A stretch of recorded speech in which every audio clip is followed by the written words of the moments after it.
మీరు ట్రాక్ చెప్పారు, ఇది చాలా బాగుంది, దీన్ని ఇలాగే ఉండనివ్వండి అన్నది ఏదైనా ఉందో? ఒరిజినల్ దానికి హీరోల్ని వాళ్ళని పక్కన పెట్టి, క్యారెక్టర్ ఆర్టిస్ట్ని పక్కన పెట్టి, ఆర్సీఎం గారు మీరు చెప్పిన ట్రాక్ చాలా బాగుంది, will go head with this అన్నది ఉందా? ఉంది. మురళీ శర్మ గారికి ఓకే. ఫస్ట్ మూవీ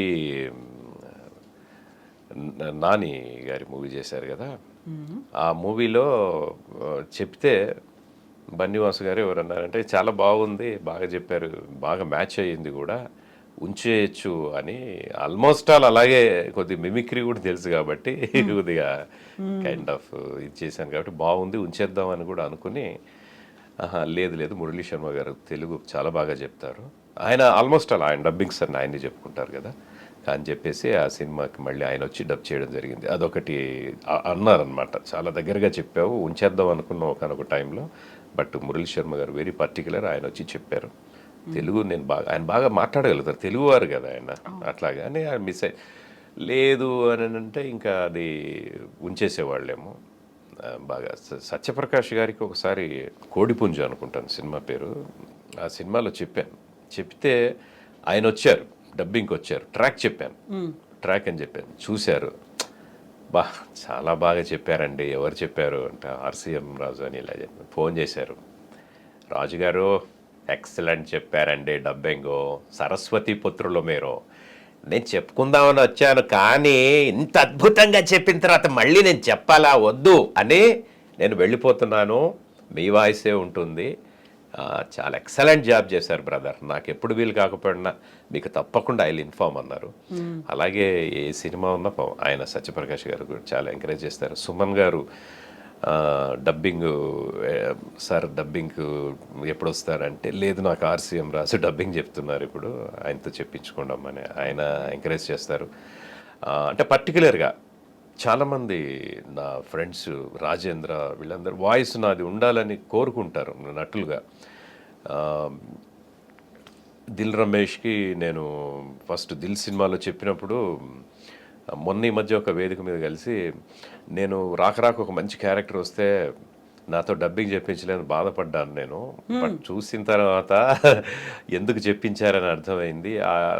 ఆ సినిమా పేరే నాకు ఇంటి పేరుగా మారడానికి ఫస్ట్ మీరు అక్కడ ఇదయింది. తర్వాత ఆయనే చెప్పుకుంటున్నారు.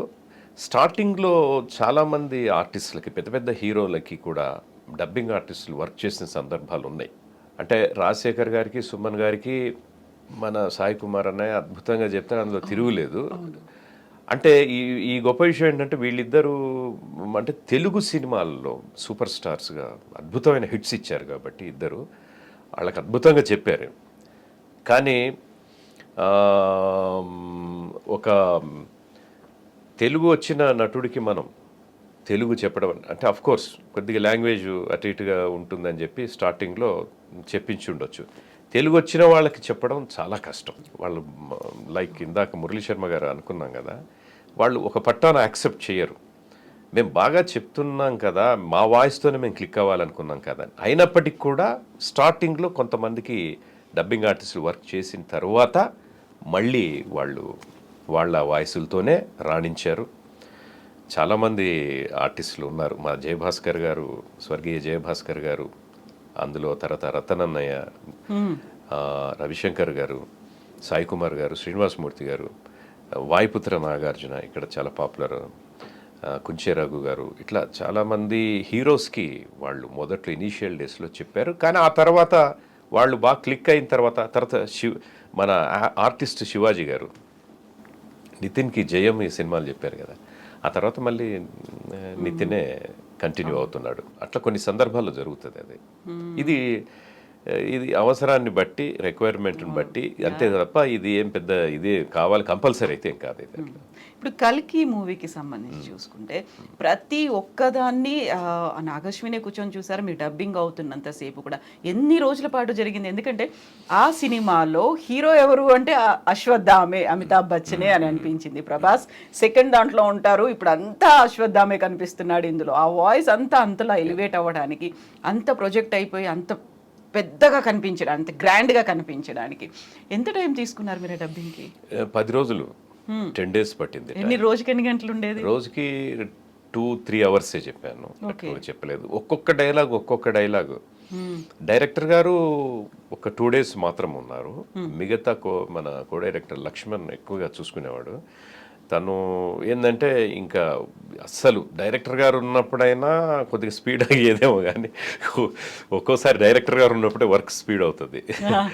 కో డైరెక్టర్స్ ఉన్నప్పుడు ఏంటంటే ఇది డైరెక్టర్కి నచ్చుతుందో లేదో అన్న భయంతో వాళ్ళు ఇంకా జాగ్రత్తగా చేస్తారనమాట. అట్లాగా చాలా ఒక్కొక్క డైలాగ్ ఆలోచించి దాని కొద్దిగా మ్యాక్సిమం ఆయన తెలుగులో ఫస్ట్లో హిందీలో ఉన్నాయి, ఆ తర్వాత మ్యాక్సిమం తెలుగులోనే చెప్పించారు. కాబట్టి మాకు కొద్దిగా డైలాగుని సెట్ చేసుకోవటం అనేది పెద్ద టైం పట్ల. కానీ దగ్గరగా వెళ్ళాలి అంటే ఆల్మోస్ట్ వాళ్ళు చెప్తున్నప్పుడు ఆర్టిఫిషియల్ ఇంటెలిజెన్స్తో ఇది చేస్తారు, కంప్లీట్గా మోల్డ్ చేస్తారని చెప్పలేదు. ఆయన ఎలా చెప్తారో అలా చెప్పాలండి. మేము అందు గురించేనే కొద్దిగా మీకు మిమిక్రీ టచ్ కూడా ఉంది కాబట్టి మిమ్మల్ని పర్టికులర్గా దీనికోసం ఇంకా ఆర్టిఫిషియల్ ఇంటెలిజెన్స్ అక్కర్లేదన్నంత బాగా చెప్పాలని చెప్పారు. యాక్చువల్గా నేను పిక్చర్ మీద క్లైమాక్స్ వచ్చిన తర్వాత ఫైట్ ఎఫెక్ట్స్ అలాంటివి అవన్నీ కూడా మనం పిక్చర్ చూసి చెప్పాలి. ఎందుకంటే ఆ మూడు వాళ్ళ వెహికల్ వెళ్తున్నప్పుడు ఈయన ఆపడం కానీ చేయడం కానీ ఇవన్నీ, ఈయన ఎగిరి పడడం కానీ గాల్లోకి ఎగరడం కానీ అవి మాత్రం చూపించారు. అయితే ఆ తర్వాత నేను ఫస్ట్ వీక్ మూవీ చూడలా. అంటే అందరం వెళ్తాం అనుకున్నాం కదా, మా ఆవిడ కుదరలా, ఆవిడకి ఏదో మీటింగ్స్ ఉన్నాయంటే సరే అని చెప్పేసి ఒక 1 week వాయిదా పడింది. ఈలోపు అందరు చెప్తా ఉన్నారు బచ్చన్ గారు చాలా హెవీ క్యారెక్టరు, చాలా లెంతీ క్యారెక్టర్ ఉంది సినిమాలో అని. అంటే అన్ని డైలాగులు ఉన్నాయని అనుకుంటున్నాను నేను కూడా, అన్ని సీన్స్ ఎక్కడ ఉన్నాయి అనుకుంటున్నాను. ఎందుకంటే పిక్చర్ చూడలేదు కదా, డైలాగ్ టు డైలాగ్ చెప్పడంతో నిజం చెప్పాలంటే ఒక 40 డైలాగులు చెప్పామనుకోండి, అవి ఒక్కోసారి ఒక 10 సీన్లుగా కూడా అవి డివైడ్ అవుతాయి. కాబట్టి నేను సినిమా చూసినప్పుడు కూడా షాక్ అయ్యాను.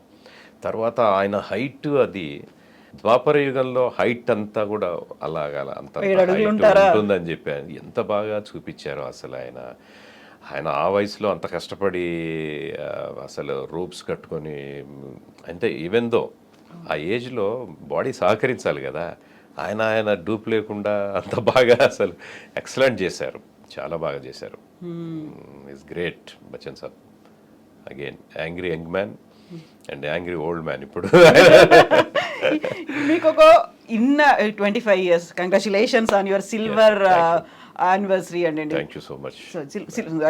సిల్వర్ జూబ్లీ అండి, silver jubilee anniversary 25 years and very first interview అనుకుంటాను సిల్వర్ జూబ్లీ సెలబ్రేట్ చేసుకున్నాడు.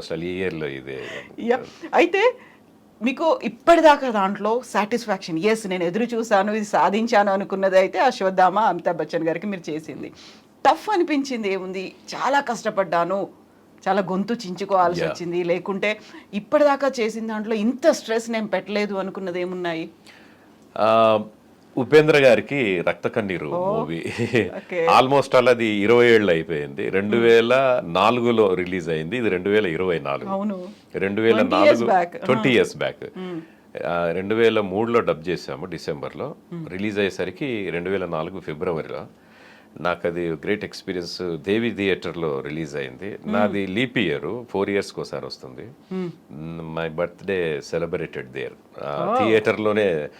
మన February 29th Telugu university students, నటుడు గిరి తమ్ముడు వీళ్ళందరూ కలిసి మొత్తానికి ఒక పెద్ద ప్లాన్ చేసి కేక్ అదంతా తెచ్చిపెట్టి ఇంటర్వెల్లో కట్ చేయిస్తున్నారు. మేమంతా ఫ్యామిలీ మెంబర్స్ అంతా చాలా మంది, మేము ఒక 20 మంది దాకా వెళ్ళాం. ఎవరైనా ఏంటి బర్త్డే సెలబ్రేషన్స్ ఏంటి థియేటర్లో అంటే, ఈ సినిమాకి డబ్బింగ్ చెప్పారంటే ఇంకొక 50 మంది అక్కడ ఉన్న అడేది ఒక మరుపురాని బర్త్డే లాగా నాకు జరిగింది. అది చాలా కష్టపడ్డాను. ఆ సినిమా ఇప్పటికీ చూసినా కూడా కళ్ళల్లో నీళ్ళు వస్తాయి అందరికీ. అంటే సన్నివేశాలు అలాంటివి. అట్లాగే ఆ క్లైమాక్స్లో చాలా అసలు గొంతు పోయిన గొంతుతోనే చెప్పించారు, న్యాచురల్గా ఉంటుందని చెప్పించారు. యాక్చువల్గా చాలా ఇంటర్వ్యూస్లో కూడా చెప్పాను. అవి చాలామంది వైరల్ అయినాయి, ట్రోల్ అవుతుంటాయి. కొంతమంది స్పూఫ్స్ చేస్తూ ఉంటారు, డబ్ స్మాష్లు చేస్తూ ఉంటారు. పిల్లలా ఉందా ఇదే అని చెప్పి నేను దగ్గి ఇలా అయిపోయాను, నాకంటే 4-5 కేజీలు ఎక్కువే ఉంటుంది కాథ. ఈ మామూలుగా తను ఫారెన్ రిటర్నర్గా ఉన్నప్పుడు అమెరికన్ డాలర్స్, మలేషియన్ రింగెట్స్ తో విలాస కులాసాలాడిన ఈ మదనమోహను నిరంజింపజేసిన అందం ఈ దేశంలో మ్యానుఫ్యాక్చర్ అయిందంటే నమ్మశక్యంగా లేదు. Beauty, what is your good name please? Oh Telugu, నీ పేరేమిటి? Kantha. Oh Kantha, see you tomorrow, bye. మామూలుగా ఇలా మాట్లాడతాడు. ఆ తర్వాత అతనికి లెప్రసీ అది వచ్చి చాలా అసలు ఎక్కడైతే ప్రేమించే అమ్మాయి ఇంటికి వస్తాడో భార్యను కూడా కాదని తన నిర్లక్ష్యానికి గురై ఒక మూలన చాలా హీనాతహీనమైన పరిస్థితుల్లో బతుకుతూ ఉంటాడు. అక్కడ ఒక రకంగా కథ చూడు ఎలా ఉండేవాడిని, ఎలా అయిపోయాడు కథ. నువ్వు తిన్నావా అని అడిగితే చాలు నా ఆకలి తీరిపోతుంది కథ. నువ్వు మందులు వేసుకున్నావా అంటే చాలు నా రోగం తగ్గిపోతుంది కథ. ఎలా ఉండేవాడిని, ఎలా అయిపోయారు కథ.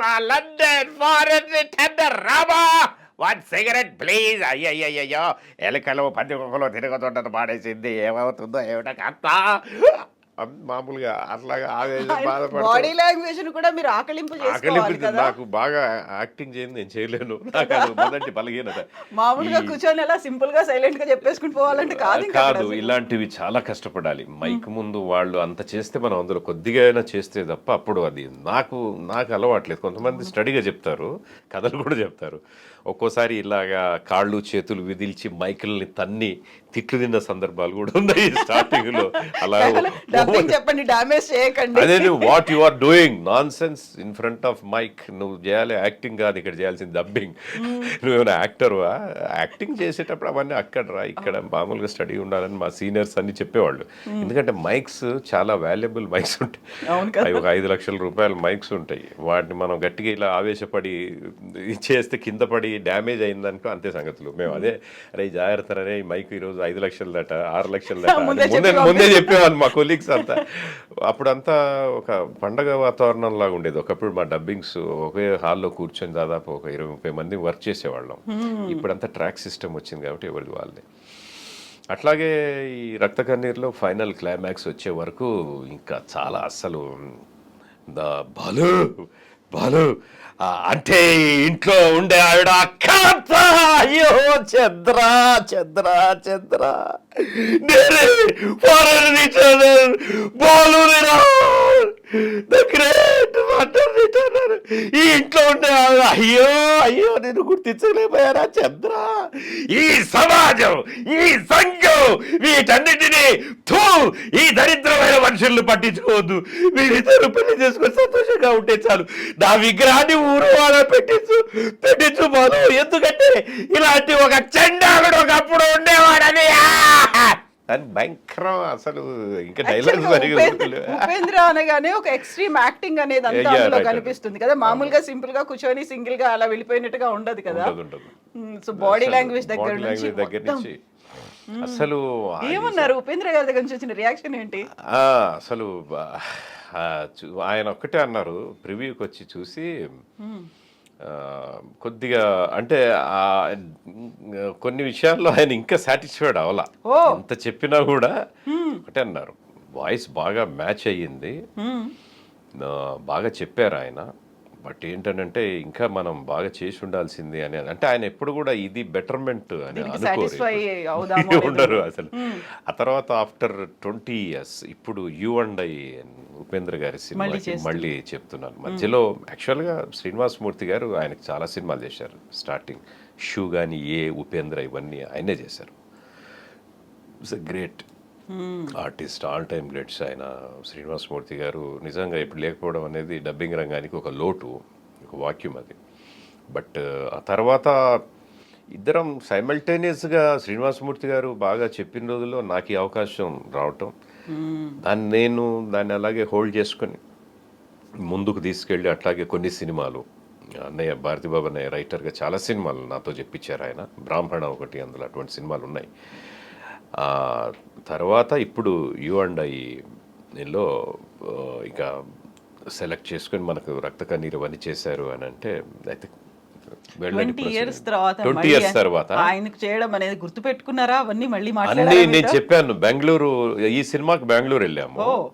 సాధు కోకిల గారు డైరెక్టర్, భారతీబాబు గారు రైటర్, మేము అందరం కలిసి అక్కడ ఒక రోజు ఉపేంద్ర గారే ఉండి మాతో ఇలా ఇలా ఉండాలండి, ఇలా చెప్పాలి, ఇలా ఇన్వాల్వ్ కావాలి అది అని చెప్పి నేను అన్నాను, సార్ మీరు ఒక 75 days షూటింగ్ చేశారు, ఒక 14 రోజులు డబ్బింగ్ చెప్పారంట ఆయన కూడా, 10 రోజులు 14 రోజులు చెప్పారట.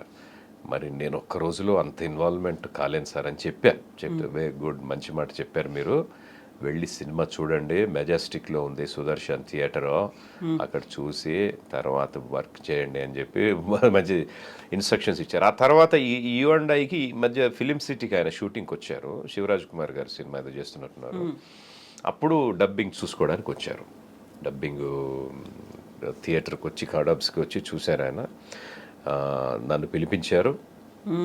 ఫస్ట్ ఇందులో కొద్ది గ్రఫ్గా చేసి వాయిస్ ఇది కూడా చాలా బ్రహ్మాండంగా వచ్చింది మూవీ. అందులో ఇంకా కొద్దిగా నాకు బేస్ కావాలి అని అడిగి ఎక్కడెక్కడ ఏ జానర్లో బాగలేదు అదంతా మళ్ళీ చేయించుకున్నారు. మళ్ళీ ఆయన అసలు పర్ఫెక్షన్ పక్కా, ఎక్కడ కాంప్రమైజ్ అవ్వరు. అంటే చాలా గ్రేట్ మ్యాన్, అంటే చాలా కష్టపడి పైకి వచ్చారు కదా. ఇలాంటి వాళ్ళ దగ్గర నుంచి మనం 1 గంట 2 గంటలు వాళ్ళతో పాటు ఉన్నా కూడా కొన్ని we can observe some things, కొన్ని విషయాలు వీ కెన్ లెర్న్ ఆల్సో, నేర్చుకోవచ్చు.